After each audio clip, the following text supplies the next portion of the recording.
विषय हिंदी, छठी कक्षा, व्याकरण। बच्चों, आज हम व्याकरण देखेंगे। संज्ञा, सर्वनाम और विशेषण। तो पहले संज्ञा की व्याख्या देखेंगे। किसी व्यक्ति, पशु, पक्षी, वस्तु, स्थान और रिश्ते के नाम को संज्ञा कहते हैं। जैसे देखो, मोर नाच रहा है। यहाँ मोर ये संज्ञा है। आगे देखेंगे, यह पुराना मंदिर है। यहाँ मंदिर ये संज्ञा है। आगे देखो, गांधी जी को सभी जानते हैं। यहाँ गांधी जी ये संज्ञा है। आगे देखो, कोयल की आवाज़ मीठी होती है। यहाँ कोयल ये संज्ञा है। आगे देखो, कुत्ता भूखा था। यहाँ कुत्ता यह संज्ञा है। आगे देखो, गाय दूध देती है। तो गाय ये संज्ञा हो गई। आगे, बंदर नाच रहा है। तो बंदर ये संज्ञा हो गई। नासिक पवित्र स्थान है। तो नासिक यह संज्ञा हो गई। आगे देखो, गोपाल और सीता भाई बहन है। तो गोपाल और सीता ये संज्ञा हो गई। अभी सर्वनाम देखेंगे। वाक्य में जो पद मतलब शब्द संज्ञा के बदले आता है उसे सर्वनाम कहते हैं। तू, आप, वह, मुझे, मैं, वे, कौन, क्या इत्यादि शब्द किसी न किसी संज्ञा के लिए आते हैं। ये सभी शब्द सर्वनाम है। अभी उदाहरण देखेंगे। 1. अशोक, तू इधर आ। यहाँ सर्वनाम तू है। आगे देखो, गुरुजी आप भी देखिए। यहाँ आप ये सर्वनाम है। आगे देखो, जमील कहाँ है? वह क्यों नहीं आया?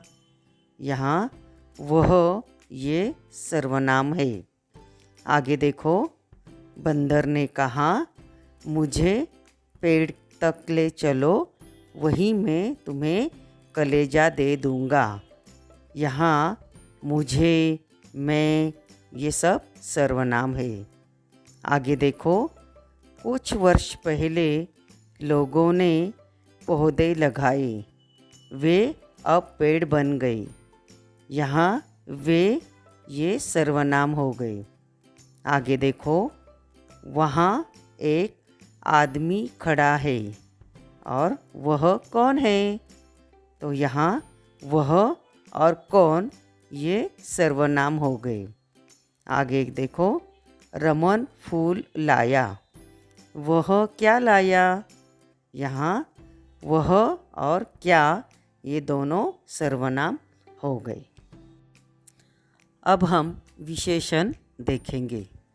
जो शब्द संज्ञा या सर्वनाम शब्दों की विशेषता अर्थात उनके गुण, दोष, रूप, आकार, संख्या आदि के बारे में बताते हैं, उन्हें विशेषण कहते हैं। उदाहरण देखो, जैसे नीला आकाश। यहाँ विशेषण नीला हो गया। केसरिया सूरज, केसरिया विशेषण। सफ़ेद बादल, विशेषण है इसमें सफ़ेद। ईमानदार मंत्री, यहाँ विशेषण है ईमानदार। सुंदर फूल, फूल सुंदर फूल है, ये विशेषण है। लड़का शरारती है, शरारती ये विशेषण हो गया। हम स्वतंत्र है, तो स्वतंत्र ये विशेषण हो गया। मैं खुश हूँ, खुश ये विशेषण है। तुम बहादुर हो, बहादुर ये विशेषण हो गया।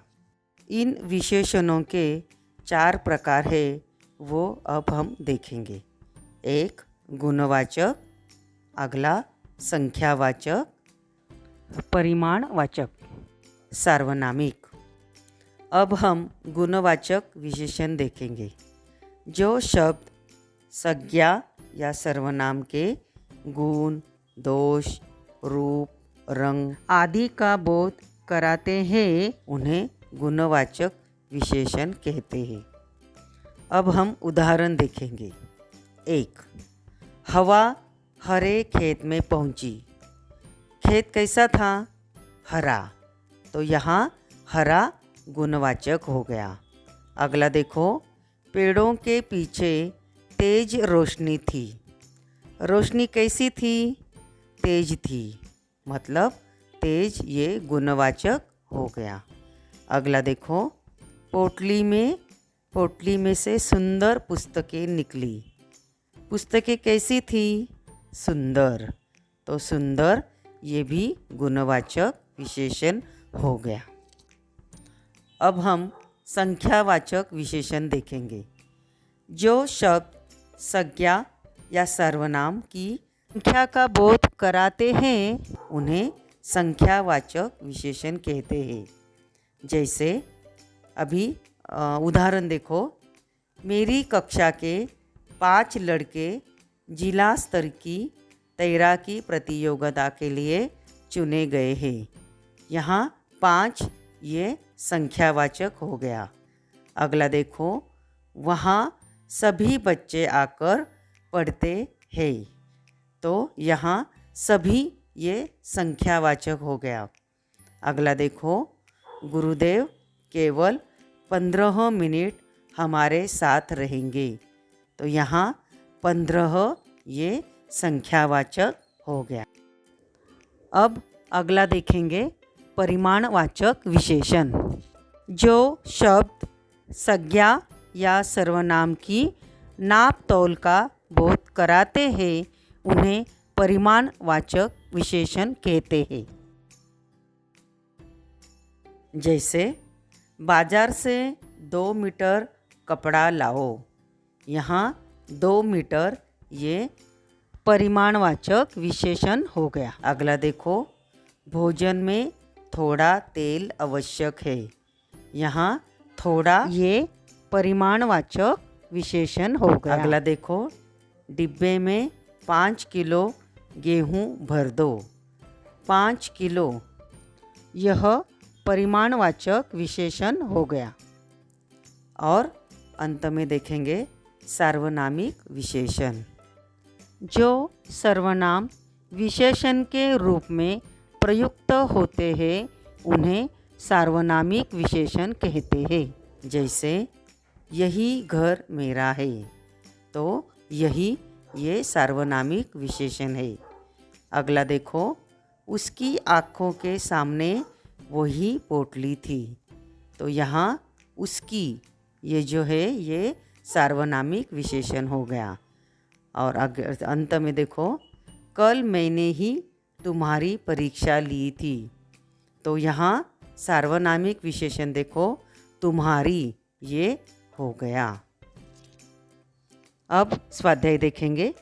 नीचे दिए हुए स्वाध्याय पूरा करो और अपने कॉपी में लिखो। शुक्रिया।